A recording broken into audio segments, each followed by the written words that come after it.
Oke, selamat sore semuanya. Kembali bersama saya di sini, Farhan Akbar. Saya Masuk Untirta. Saya dari jurusan Pendidikan Sejarah dan bersama rekan saya. Saya Satria Dimas Kurniawan, mahasiswa Untirta juga, dari Pendidikan Sejarah juga. Oke, jadi kami ini sama-sama dari jurusan Pendidikan Sejarah ya dan kita semester 6. Kali ini di podcast sore hari ini kita akan ngomongin mengenai Orde Lama nih. Dan topik kali ini kita akan bicarain tentang perkembangan pendidikan di masa Orde Lama. Nah, mungkin saya mau bertanya dulu nih Bung Dimas nih. Mungkin boleh dijelasin tidak? Kira-kira latar belakang dari terbentuknya Orde Lama itu bagaimana ya prosesnya ya?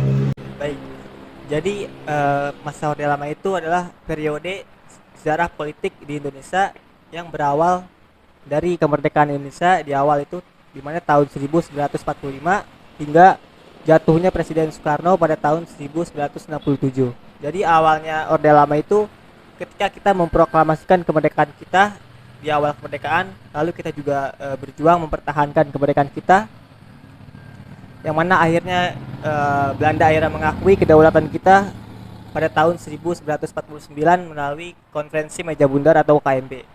Nah, dengan adanya KMB ini juga akhirnya kita terpaksa menerapkan demokrasi liberal atau sistem parlemen yang mana diterapkan pada tahun 1950 sampai tahun 1959. Dan pada tahun 1959 itu ada yang namanya Presiden Soekarno mengeluarkan dekret presiden yang membuat Presiden Soekarno itu mempunyai kekuasaan yang sangat kuat dan otoriter. Dan akhir dari Orde Lama itu ketika adanya peristiwa gerakan 30 September yang membuat Presiden Soekarno itu jatuh dan Orde Lama akhirnya berakhir. Oke, itu tadi ya tentang latar belakang secara singkat ya mengenai Orde Lama. Nah, mungkin kalau aku pengen tahu nih kira-kira ciri pemerintahan seperti apa ya? Ya, mengenai ciri atau corak pemerintahan Orde Lama itu ada beberapa. Seperti pemerintahan Orde Lama itu bersifat sentral atau terpusat pada kepemimpinan Presiden Soekarno, yang mana pada saat itu Presiden Soekarno memiliki kekuasaan yang sangat kuat, bahkan dia bisa membuat keputusan politik secara langsung. Kemudian corak berikutnya atau ciri berikutnya yaitu pemerintahan Orde Lama itu eh, bisa dibilang bersifat cenderung otoriter, yang mana pemerintahan Orde Lama mengontrol dan mengawasi berbagai aspek bidang kehidupan masyarakat. Nah, mungkin kita nggak membahas politiknya ya. Kita akan membahas apa sih kali ini di podcast sore ini? Ya, pada pembahasan pada podcast hari ini kita akan berfokus pada pembahasan pendidikan pada masa Orde Lama. Nah, mungkin saya ingin bertanya kepada Mas Farhan Oh iya, boleh banget. mengenai pendidikan pada masa Orde Lama ya. Jadi gimana sih pelaksanaan pendidikan pada masa Orde Lama dan perkembangannya itu pada pendidikan pada masa Orde Lama itu bagaimana ya? Ya, pertanyaannya bagus banget ya. Jadi, Bung Dimas dan mungkin rekan-rekan pendengar podcast. Jadi, perkembangan pendidikan pada masa Orde Lama itu memang menurut saya pribadi ya itu cukup krusial dan penting banget ya. Dan memang pada masa ini meskipun Indonesia masih dilanda oleh konflik politik, militer dan ekonomi Indonesia juga masih mengalami inflasi, tapi dari banyak materi yang saya baca juga dari buku-buku yang saya baca itu pemerintah Indonesia melalui kepemimpinan Soekarno berhasil menerbitkan dan juga membangun banyak sekali sekolah-sekolah. Terutama kita mendengar dengan baik ya dan mengetahuinya melalui Undang-Undang Nomor 4 Tahun 1950, di mana melalui undang-undang tersebut pemerintahan Soekarno itu berhasil menerbitkan dasar-dasar nasional dan tujuan pendidikan nasional Indonesia yang bersesuaian dengan Pancasila dan Undang-Undang Dasar. Nah, Soekarno juga banyak nih membangun sekolah-sekolah dan universitas. Ada Universitas UI, ITB. Tadi kan ITB itu Teknik Hugus School ya. Itu diganti sama Soekarno jadi ITB, Institut Teknologi Bandung. Ada juga UGM, Universitas Gadjah Mada, serta UNAIR, Universitas Airlangga. Nah, itu perkembangan awal pada masa Orde Baru. Jadi mungkin kita bisa melihat pendidikan merupakan hal yang sangat penting ya bagi kehidupan bangsa dan negara. Nah, mungkin saya mungkin ada pertanyaan lagi mungkin dari saudara Bung Dimas. Ya, saya sebenarnya penasaran ya, pada masa Orde Lama itu ada nggak sih tokoh penting dalam pendidikan di masa itu dan bagaimana gitu perannya? Iya, untuk tokoh sendiri banyak ya.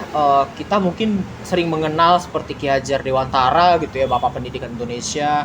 Terus tapi di masa Orde Lama itu selain Ki Hajar Dewantara ternyata banyak ya, misalnya Nasir gitu ya, Muhammad Nasir, terus ada Tan Malaka juga, Kiai Haji Ahmad Dahlan, Agus Salim itu juga merupakan tokoh-tokoh pendidikan nasional. Dan Soekarno sendiri juga termasuk salah satu yang banyak sekali mengeluarkan ide-idenya tentang pendidikan di Indonesia seperti itu. Pembahasan berikutnya mungkin mengenai kurikulum yang diterapkan pada pemerintahan Orde Lama. Seperti apa, Farhan? Oke, ini menarik ya. Jadi pada masa Orde Lama itu kita mengalami 3 kali perubahan kurikulum ya. Yang pertama itu ada kurikulum 1947 atau rencana pendidikan. Lalu ada kurikulum 1952, rencana pelaksanaan pendidikan, dan yang terakhir kurikulum 1964 yaitu rencana pendidikan terapan ya. Jadi pada masa 1947 pendidikan kita difokuskan pada pengembangan nilai nasionalisme, nilai-nilai perjuangan dan revolusi. Terus kalau 1952 itu pembelajaran atau materi yang diajarkan guru tuh harus sesuai gitu dengan lingkungan, dengan keadaan sosial murid. Nah kalau pada masa 1964 ini lebih spesifik lagi nih, harus ada skill-skill dan kompetensi khusus yang bisa dipahami dan juga dilaksanakan oleh peserta didik seperti itu. Nah tadi udah banyak kita bahas ya tentang kurikulum nih, mungkin aku mau nanya nih ke Bung Dimas nih, kira-kira ada nggak sih usaha pemerintah Indonesia gitu ya dari segi undang-undang gitu untuk bisa meningkatkan pendidikan di Indonesia?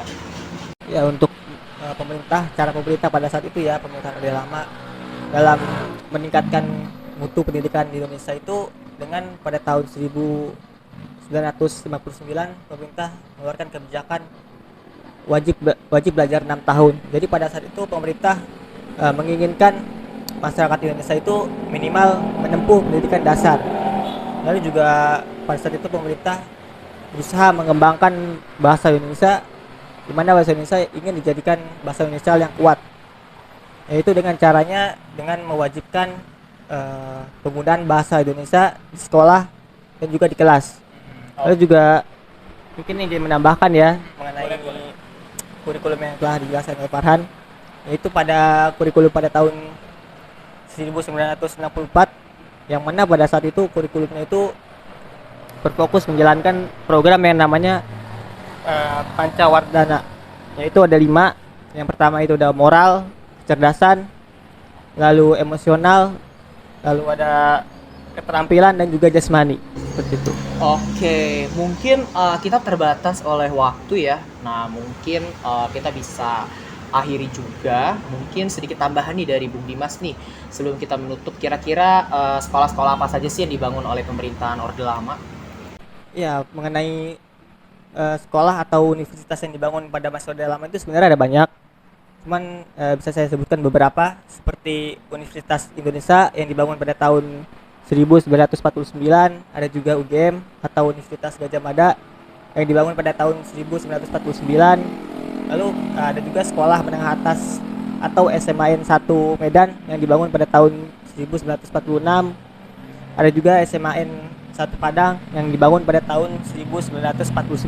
Oke, baik. Nah, mungkin itu tadi ya, kita sudah mengetahui dengan baik ya mengenai sejarah pendidikan pada masa pemerintahan Orde Lama. Nah, mungkin dengan menutup nih aku ada quotes nih, nanti Kak Dimas mungkin ada quotes juga. Jadi menurutku pendidikan itu adalah jalan untuk menuju kebebasan. Kalau Bung Dimas sendiri apa nih? Ya, quotes dari Ki Hajar Dewantara, yaitu setiap orang menjadi guru, setiap rumah menjadi sekolah.